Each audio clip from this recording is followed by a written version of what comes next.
Hi guys, good morning. અહીંયા સરસ મજાનો ઇડલીનો આથો આવી ગયો હો. એટલો સરસ આથો આવ્યો કે બધું બહાર બી આવી ગયું. જેમ કે ફ્રીજમાં મૂકી દીધું છતાં બી બહાર આવી ગયું. વિચાર કરો, ફ્રીજ બી મારું બગડી ગયું હો. એવી વિચારો હવે સર્વિસ માંગી દીધો.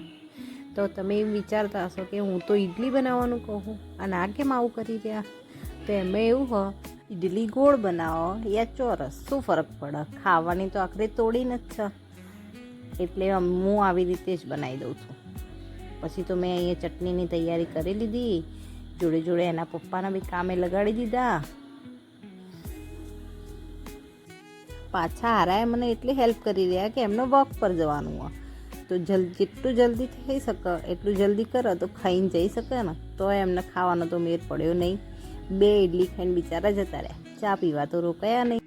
આ તો રોજ જ મારી રાહ જુઓ કે હું રોટલી નાખવા જાઉં અને ખાય. મેં અહીંયા મારો તો ચા નાસ્તો રેડી કરી દીધો. મારી ઇડલી કેટલી સ્પંજી બની. તો ચલો હું તો નાસ્તો કરી લઉં.